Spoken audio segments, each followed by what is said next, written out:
Happy Sunday, health fitness specialist students. This is just going to be a short video, just kind of running through the PowerPoint slides for Chapter 17, which you should be reading this week in your textbook.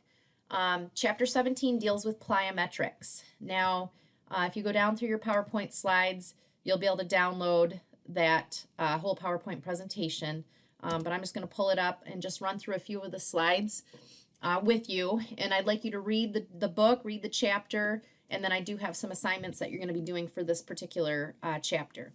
Now, note, as far as plyometrics do go, a lot of you might feel like, well, my client is definitely not ready for plyometric training, but you'll find that even some very basic things like a medicine ball chest pass is actually considered a plyometric exercise. So we can keep it real simple and very basic and very beginner with our clients. So this chapter does give you some ideas as far as beginner, intermediate, advanced exercises you can do.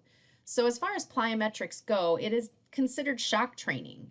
It definitely can be very taxing for the neuromuscular system, especially the more advanced the plyometric exercises are. So it's definitely important that you follow the proper progression. So for example, you don't want to go to that last column and have your participants perform advanced exercises if they've never done plyometric training before at all. So definitely, start with the basics and kind of work your way up.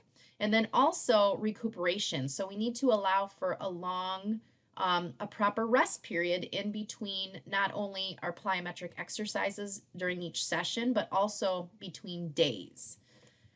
As far as the whole breakdown of what is going on with plyometric exercises, it talks about the stretch shortening cycle. So what's happening is you're going through really 3 different phases during the stretch shortening cycle. So here you can see the 3. So you've got the eccentric phase, which is the first one, the amortization phase, and then the concentric phase.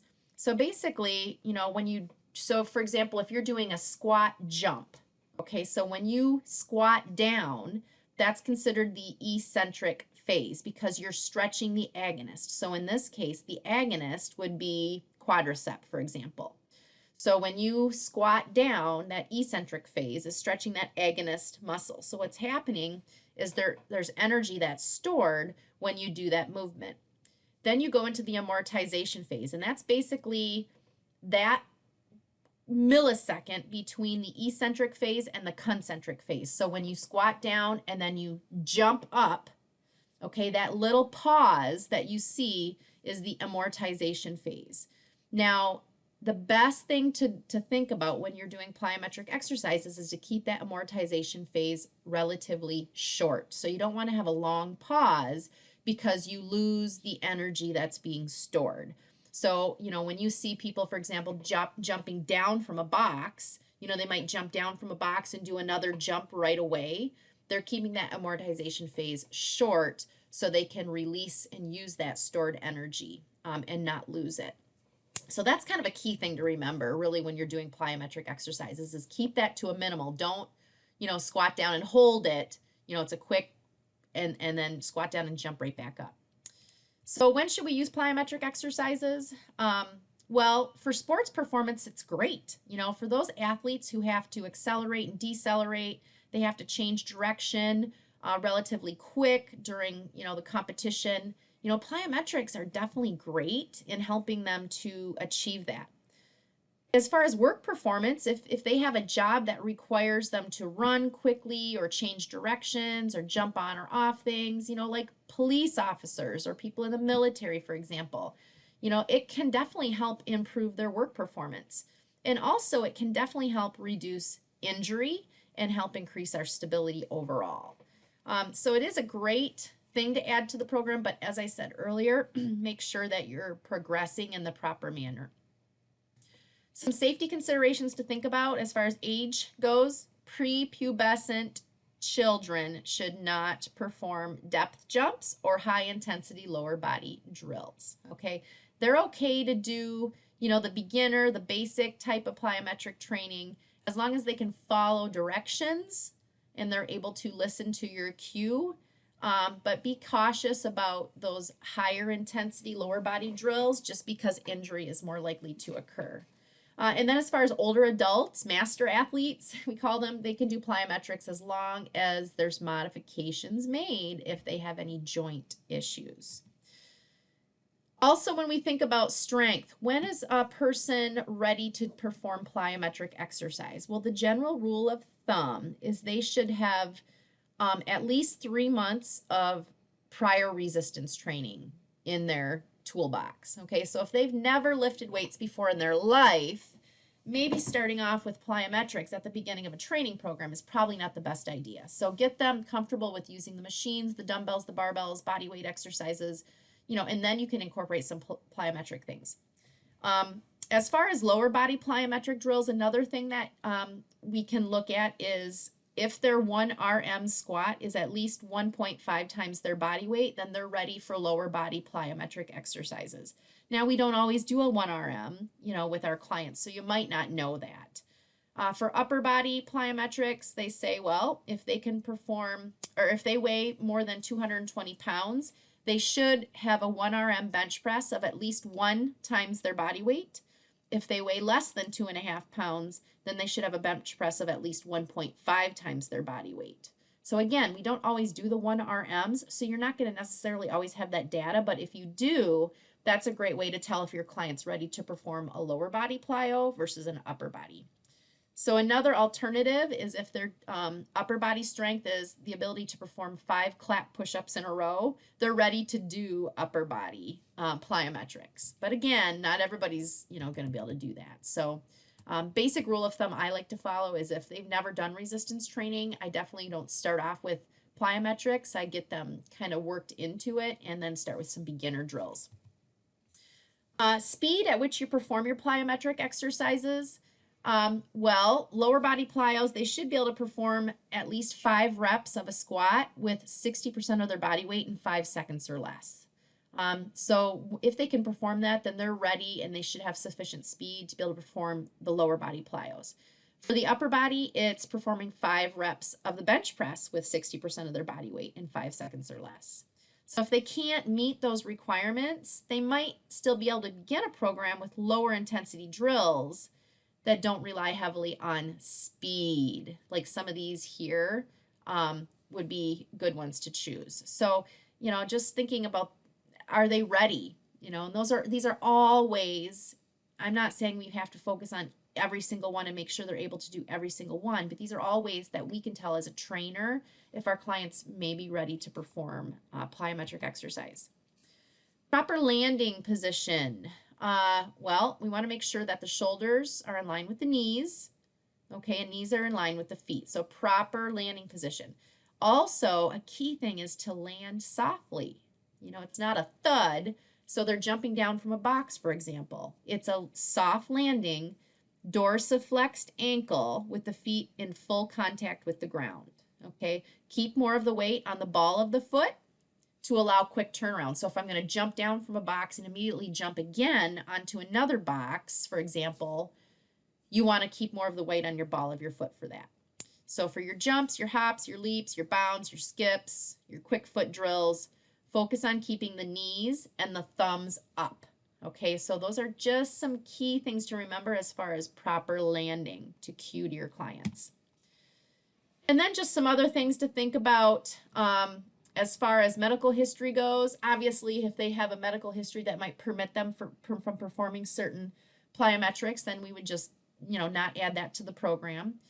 Physical characteristics, definitely if they're weighing more than 220 pounds, be cautious about high intensity plyometrics. We could do low and moderate, but just be cautious about the high intensity because greater risk of injury.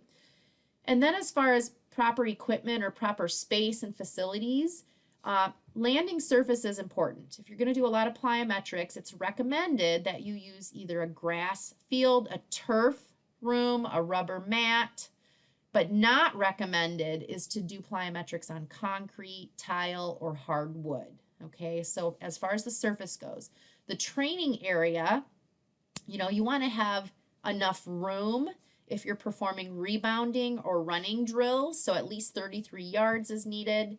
If you're doing straightaways, okay, and they're just doing straight sprints, for example, 109 yards. And then as far as jumps, they need a certain height. So 9.8 to 13.2 feet is recommended. Equipment that you could have in your arsenal for plyometrics. Boxes are great, cones are great, bleachers are good to use, medicine balls. But box heights, you want to have anywhere from 6 to 42 inches available. And the surface around that box should be 18 by 24. So for a proper landing that's safe, that's the distance that you would need around that box. And as far as the needs analysis goes, again, you have to take a look or take into account their age. Remember, we talked about prepubescent, older adults, being cautious about the types of drills we're giving the client. We're looking at their injury history. We could do a few power tests with them, which I'm sure you learned some of those in Renee's class already. And then what's their training goal? You know, if they're a baseball player or a softball player, maybe they want to focus more on their throwing and hitting. So you're working on upper body plyometric drills to help them perform that. And then also as far as program design, we want to look at choosing maybe a mixture of upper and lower body. Your book does list here some lower body plyometric drills on table 17.3. So those are all listed there. It also lists some upper body drills as well. Intensity and frequency. Frequency about 2 times a week is general recommendation. Recovery 60 to 120 seconds between your drills. Okay, and then 48 to 72 hours between your sessions. That's a good recovery. And then as far as intensity, volume, you know, those are all in your textbook on table 17.4. Here's your lower intensity plyometrics. Here's your medium intensity and then your high intensity drills. So depending on the, you know, fitness level of your client, you would choose one of those. And then, excuse me, I felt like I had to sneeze. And then table 17.5 talks about factors that we can, you know, either increase or decrease the intensity of some of those lower body plyometric drills.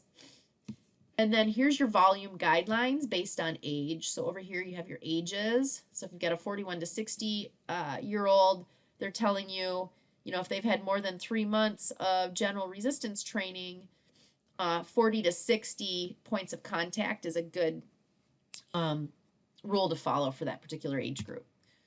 Here are some different warm-up drills that I'm going to actually have you perform at home on your own. So you'll have a chance to get to go through each one of those. Some power tests, like I said, I'm thinking that you probably did, I'm sure you did the vertical jump with Renee in Theory of Strength and Conditioning, and some box jump tests as well. So I'm sure you have an idea of some of those tests for power that can be used.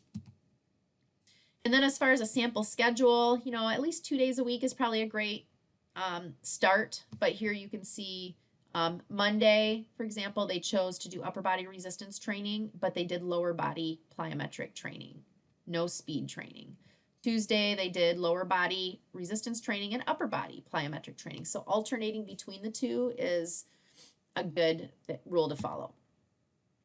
Also in your textbook, just like with the chapter on resistance training program design, on page 423, there is a sample needs analysis. So definitely take a look at that, and it walks you through how to program for a client as far as plyometric training goes. It also gives you a sample plyometric training program on page 427, and then on 435 to 459, there are tons of sample plyometric exercises, some of which you're going to be performing here at home. Okay. Also, I'd like you to try to get your answers to these questions here. Okay, so take a few minutes and try to figure out what that answer is, and then tomorrow when we have our group discussion, we can see what everybody came up with as far as those answers go. So that leaves me with your practical experience. So I'm going to be going over that in your very next slide. Okay, so stay tuned.